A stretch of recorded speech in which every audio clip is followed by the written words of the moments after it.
Cette vidéo a été sponsorisée par le site de e-commerce français bazarocoli.fr, lien en description. Votre magasin en ligne de confiserie, maquillage, parfums, figurines, etc. Le tout proposé à petit prix. Je vous invite à découvrir les liens en description. Bonjour à tous et bienvenue sur votre chaîne Smart Yvon. Nous sommes aujourd'hui avec le test du Cubot Note 50, un smartphone tout juste sorti de chez nos amis de Cubot. On trouve un tarif très intéressant, nous sommes aux alentours de 115 € à peu près pour un envoi depuis Amazon France, mais vaut-il réellement ce tarif?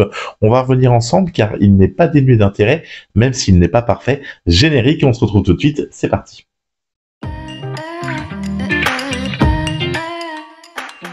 Allez, le générique est passé, merci à vous d'être toujours présent sur la chaîne. On est donc avec ce Cubot Note 50. J'ai toujours autant de plaisir à vous proposer des smartphones low cost de la marque Humidigi, de la marque Cubot, de la marque Ulefone, de toutes ces marques, parce que je trouve que on a une réelle progression en termes de gamme tarifaire, en termes de propositions. Et si ce smartphone n'est pas parfait, eh bien, on peut quand même s'intéresser à lui parce qu'il a quelques avantages et on va les lister ensemble.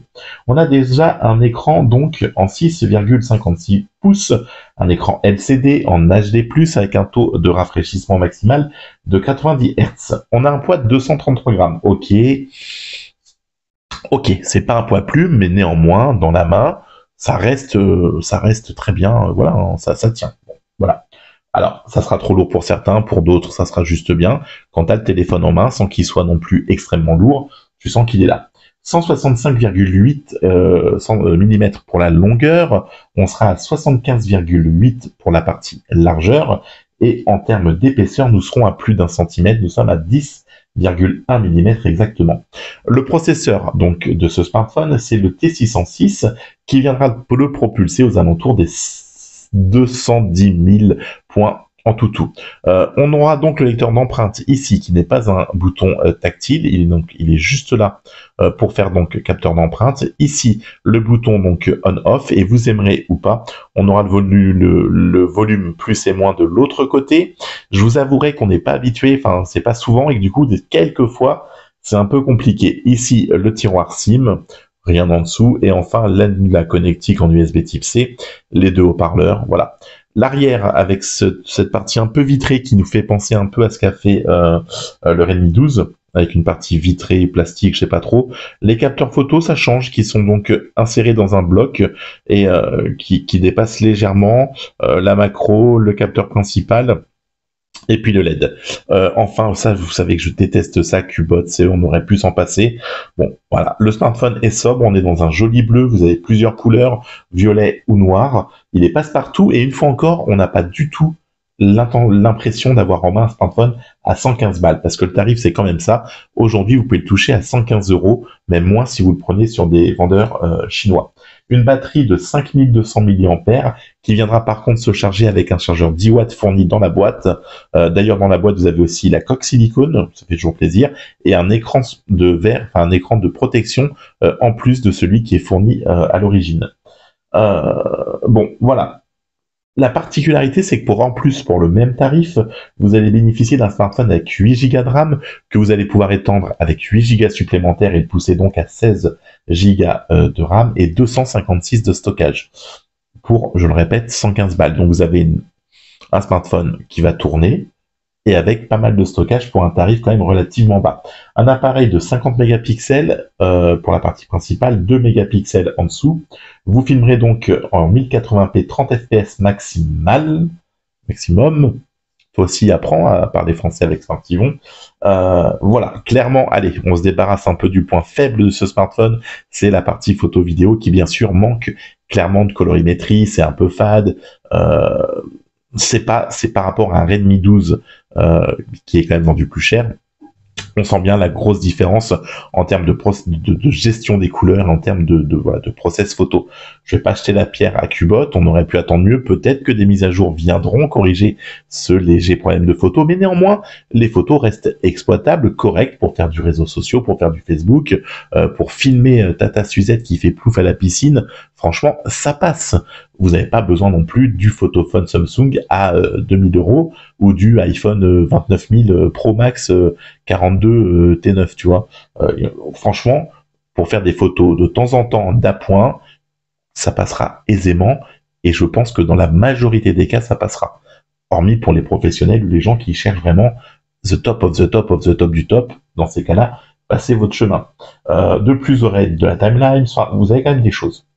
L'écran qui est donc 90 Hz pour le taux de rafraîchissement, je vous l'ai dit, il est full band, pas de 5G. Franchement, on se débarrasse. Connexion, bah oui, elle est bonne. GPS point A, point B, pas de souci. La Wi-Fi, ça fonctionne. Les données mobiles, pareil. La communication, nickel, rien à dire. Pas de carte de réseau. C'est plutôt une bonne surprise. On est sur un Android 13. Là aussi, je vous promets pas qu'il y aura une mise à jour sur l'Android 14, mais néanmoins, vous avez à l'heure actuelle la dernière version du smartphone. La partie gaming, elle est gérée avec le T606, donc, et ses 210 000 points tout. Vous pouvez tout en jouer à PUBG, donc en version HD, capacité d'image élevée. Là aussi, si PUBG tourne, vous pouvez vous dire que Call of va tourner et que Candy Crush va tourner. Il conviendra donc à 99% des gens qui utilisent leur smartphone et qui ne sont des adeptes de gaming et pas de gaming high level, et donc ça tournera aisément. Rien à dire. La partie son, elle est gérée par un seul haut-parleur qui est donc juste ici. Celui-ci, c'est du fake. La partie son en pleine puissance, elle est bonne. On entend bien, ça fera le boulot.